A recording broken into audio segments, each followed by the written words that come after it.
자, 이와 같이 편단, 우경. 자, 자리에서 일어난 뒤에 편단, 우경. 가사 아시죠? 근데 이제 우리 한국 스님들이 입고 있는 가사는 북방에서 변질된 가사고요. 남방의 스님들이 이제 입고 있는 가사가 있어요. 알겠죠? 그래서 가사를 이제 원래 가사가 이렇게 양쪽을 덮게 돼 있는데 평상시에 부처님께 뭐 법을 듣는다, 법문을 듣거나 뭐 이렇게 뭐 어떤 큰 뭐 행사를 한다거나 법회가 이루어질 때 가사를 접어가지고 어느 쪽 어깨를 드러내게 만든다? 그렇죠. 오른쪽 어깨가 드러내게 만듭니다. 오른쪽 어깨를 드러내게 만든다. 생각해 보세요. 참, 부처님이 계시고 스님들이 계시는데 부처님과 스님께 다 인사를 올리면서 어느 쪽 어깨를 드러낸다? 약간 상상하기에 따라서 굉장히 에로틱한 장면이 펼쳐질 수가 있겠네요. 예, 그렇죠? 아니죠. 그렇게 생각하면 불순한 겁니다. 내 자신을 디스하는 건가요? 예? 자, 오른쪽 어깨를 살며시 드러낸다.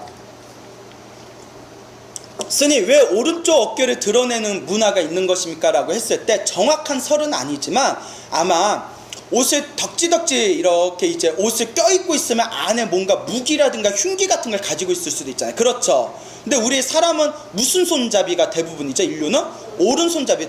그래서 오른쪽 팔과 어깨를 그대로 드러낸다는 것은 당신에 대해서 나는 아무런 적의가 없습니다. 당신에 대해서 내 모든 걸 오픈합니다 라는 의미가 있다라는 가설이 있습니다. 가설이에요. 하여튼 오른쪽 어깨를 드러내놓고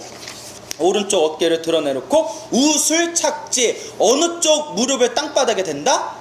오른쪽 무릎을 땅바닥에 대는 거예요. 그러니까 자리에서 일어나서 즉종자기, 자리에서 일어나서 오른쪽 어깨를 드러내고, 자, 오른쪽 무릎을 땅바닥에 댄 상태로 자리에 앉은 뒤에 무엇을 하였다? 합장하였다. 합장하고 공경하는 마음을 일으키면서 누구에게 아뢰었다?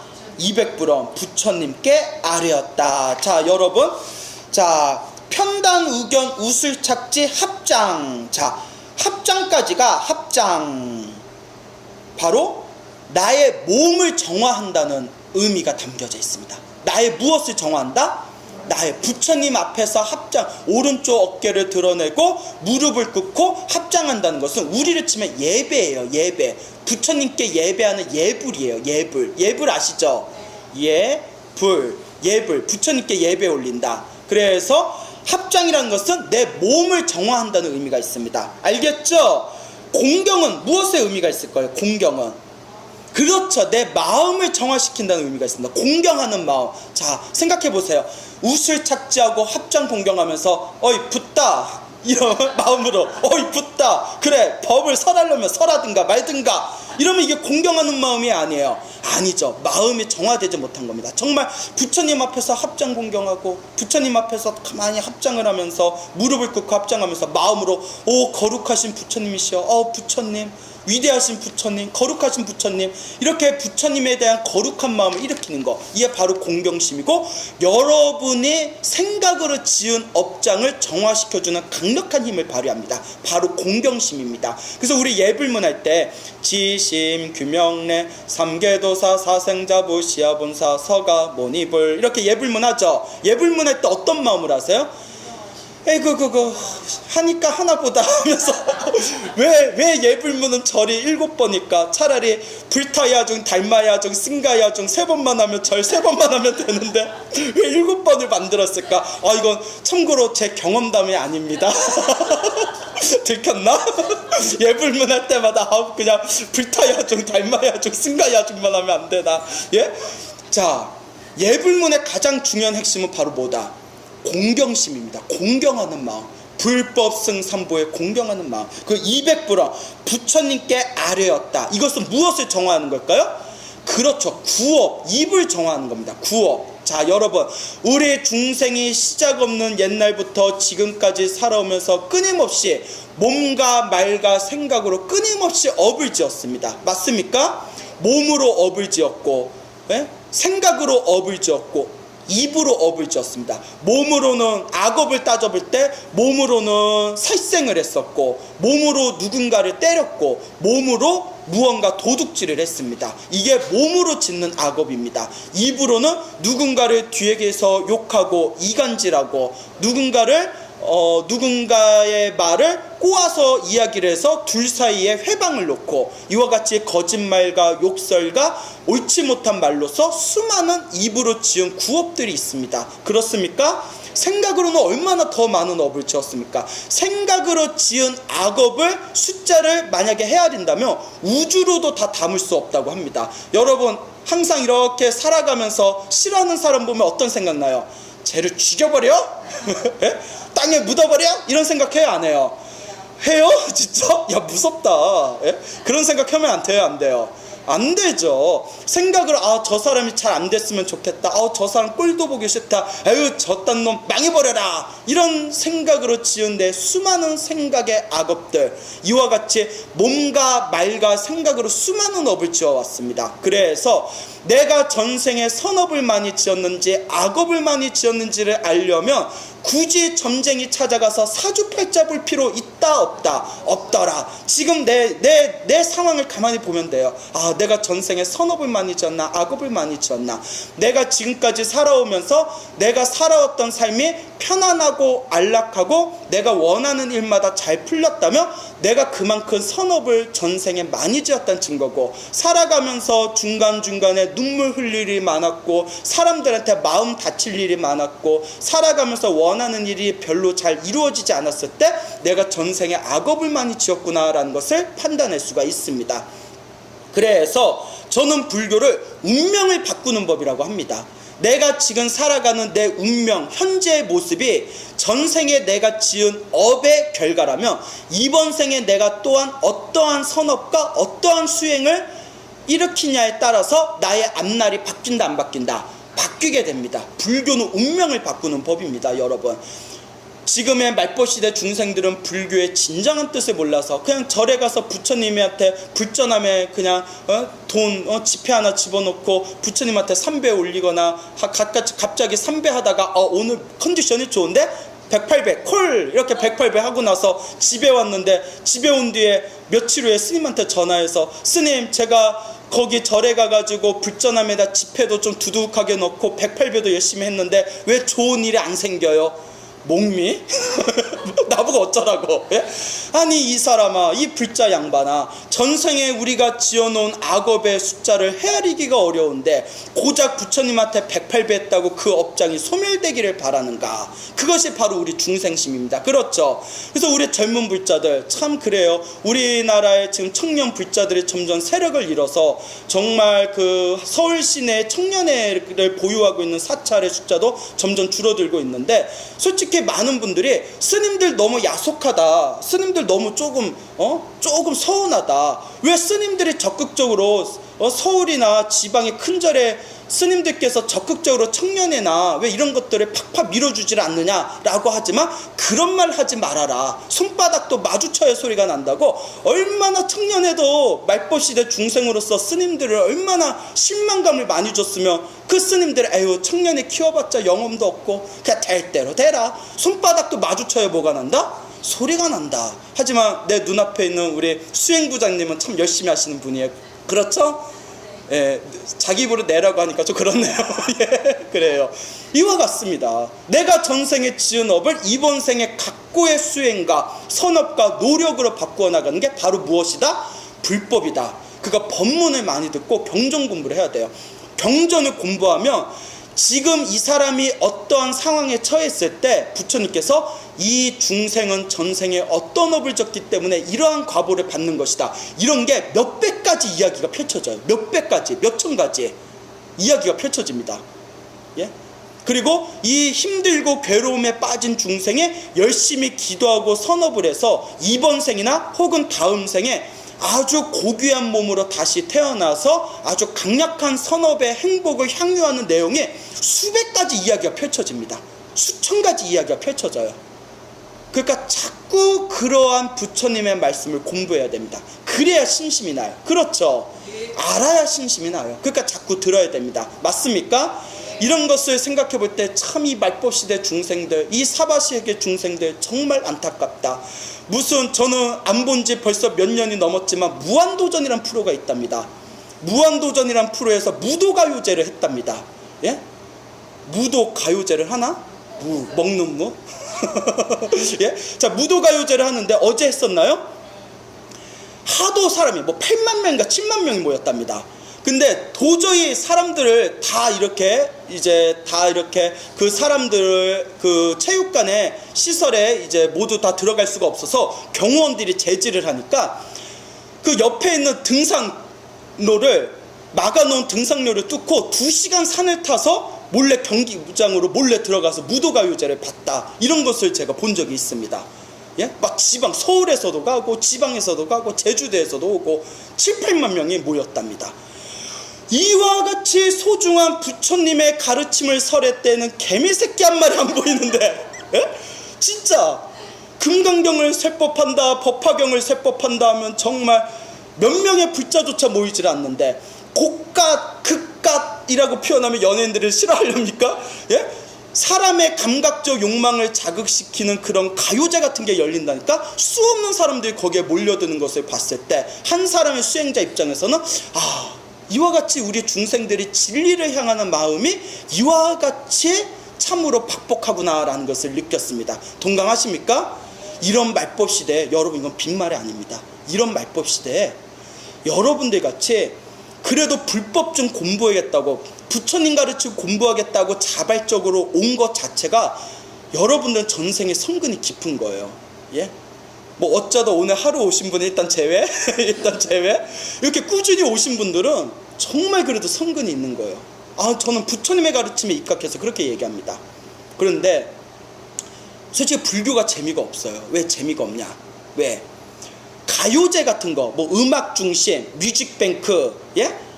그리고 원더걸스 아시죠? 원더걸스 컴백했대요. 그래서 옛날 텔미 때 노바디, 소앗 그때 생각나가지고 내가 원래 걸그룹 이런 거 별로 안 좋아하는데 내 유튜브에서 봤어요. 아니 팬티를 입고 나왔대 애들이. 무대 의상이 팬티를 입고 나왔어. 미안한 얘기지만 수영복인가? 예? 그래서 아니 또 이렇게 얘기하면 또 원더걸스한테 미안한데 원더걸스 좋습니다. 되게 훌륭하신 분들이에요. 참 많은 사람들에게 감동과 사랑을 안겨다 주는 분인데, 중요한 거는 뮤직뱅크나 음악 중심 이런 나오는 걸그룹이나 보이그룹 이런 걸 보면 왜 재밌냐면 우리의 말초적 감각적 욕망을 자꾸 자극하는 거거든요. 뭔 얘기인지 아시죠? 그러니까 지루할 새가 없어. 그러니까 감각적 욕망을 자극한다는 건 다른 말로 우리의 번뇌를 자극한단 말이에요. 번뇌를 자극한단 말이에요. 근데 불교는 어떻습니까? 우리에게 끊임없이 욕망에 자극을 주는 그 작용을, 예? 욕망으로서의 자극을 주는 그 작용을 끊임없이 어떻게 하라고 가르칩니까? 놓아버리라고 가르치셨습니까? 그러니까 재미가 있어요, 없어요? 재미가 없죠. 마치 세상에서 가장 맛있는 음료수가 뭘까요? 사실 물이랍니다.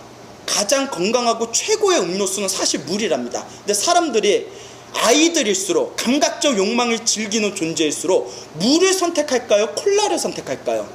물을 선택할까요? 아니면 라떼를 선택할까요? 예? 그러니까.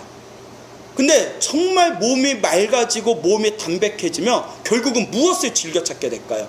가장 깨끗한 물을 찾게 됩니다. 불교는 물과 같습니다. 번뇌가 가득한 사람한테는 아무리 불교를 들이밀어도 그것에 대해서 아무런 감흥을 일으키지 않습니다. 그딴 구닥다리 종교를 믿고 난리야?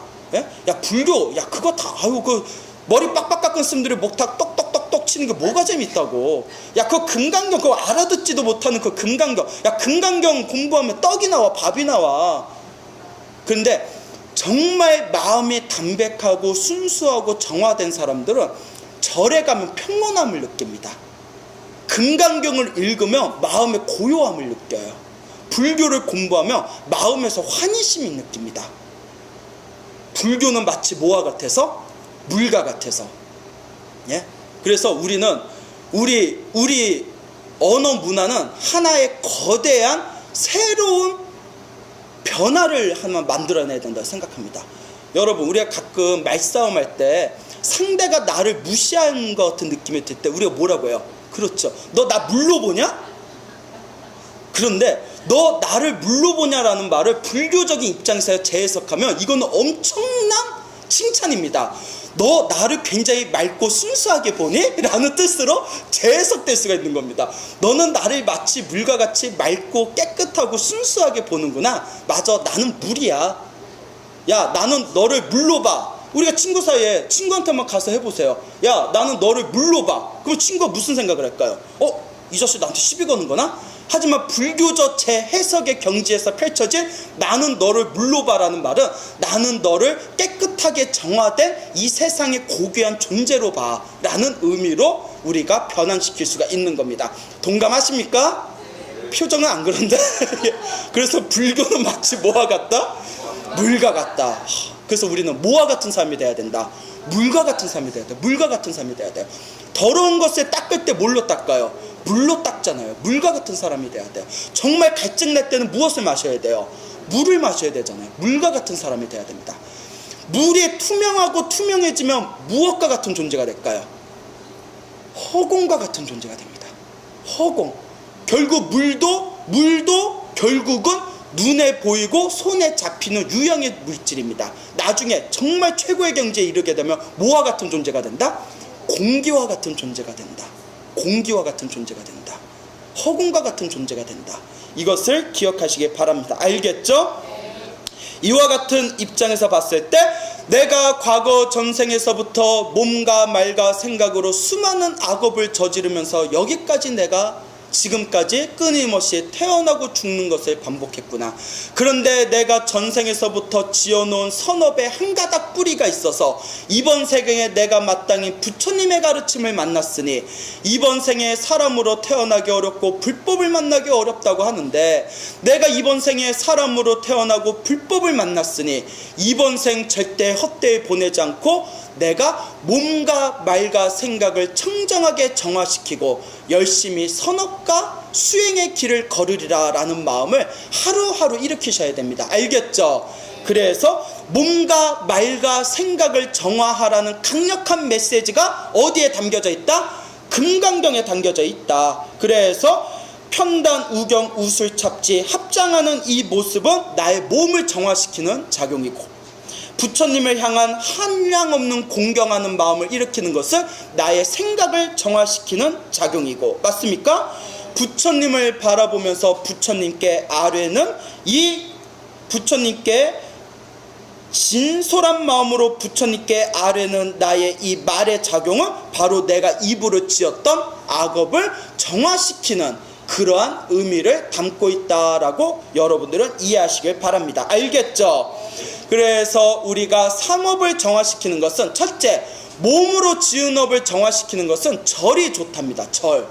부처님께 예배 드리는 것, 예불문이나 절이 몸으로 지은 업을 소멸시키는데 참 좋답니다. 그리고 몸으로 선업을 짓는데 참 좋은 게 여러 가지가 있는데 뭐 법당 청소를 한다든가 불기를 닦는다든가 혹은 사경을 한다든가 등등의 몸으로 강력한 선업을 짓는데 큰 힘을 발휘합니다. 알겠습니까? 자, 그리고 입으로 지은 업을 정화시키고 입으로 선업을 짓는 강력한 방편법은 연불을 많이 하는 것. 연불. 부처님이나 부처님의 명호를 열심히 이제 부르는 연불 수행법, 혹은 만트라 수행법, 진언, 만트라, 신묘장구 다란이라든가 광명진언, 능엄주같이 만트라를 외우는 것, 혹은 부처님의 경전을 독송하는 것, 부처님의 경전을 입으로 독송하는 것 등이 입으로 지은 업을 정화시키는 강력한 힘이 된다고 합니다. 생각을 정화시키는 것은 무엇이 있을까요? 생각을 정화시키는 것, 여러분, 그렇죠, 명상, 참선. 그런데 잘 들으세요. 여러분들이 열심히 기도를 하거나 선업을 할 때 마음에서 갑자기 막 평온한 고요한 마음이 들은다든가 막 찌릿찌릿한 흥분이 된다든가 혹은 마음에 막 환희심, 기쁨이 넘쳐 흐른다든가 등등의 경험해 본 적 있어요, 없어요? 그 작용 자체가 여러분 마음이 정화되고 있다는 거랍니다. 어떠한 수행을 했을 때 마음에서 부처님에 대한 기쁨 혹은 뭐 감사함 혹은 아주 기분 좋은 흥분 아니면 아주 고요하고 평온한 마음이 잔잔하게 느껴질 때 내 마음이 극도로 아주 깨끗하게 정화되어지고 있는 작용이다. 그러니까 여러분들 누구나 그런 경험 있지 않습니까? 이렇게 기도하거나 명상하면 갑자기 마음이 막 편안해지는 가운데 막 기쁨이 솟구쳐 오르다가 갑자기 가슴이 시원해지는 것처럼 마음이 아주 오난해지는 거 느껴본 적 있어요? 없어요? 없으면 더 열심히 하세요. 알겠죠? 예. 이와 같은 마음의 작용이 내가 마음으로 지은 업을 소멸시키는 과정이다 라고 우리가 되새겨 볼 수가 있겠습니다. 알겠죠? 이와 같이 그 진리의 파동이 느껴질 그때에 장로 수보리께서 대중 가운데 일어나서 오른쪽 어깨를 가사를 이제 드러내고 오른쪽 무릎을 땅바닥에 착지한 뒤에 공손하게 합장하고 부처님을 향한 공경하는 마음으로 부처님께 아뢰었다라는 이 부분을 바로 신구의 산업을 정화시키는 불법의 강력한 메시지가 담겨져 있구나라는 것을 여러분들이 머릿속에 확실히 각인하시길 바랍니다. 알겠죠? 오늘 아주 중요한 내용 공부했죠? 자, 그럼 오늘은 여기까지 하겠습니다. 자, 다 함께 합장하시겠습니다.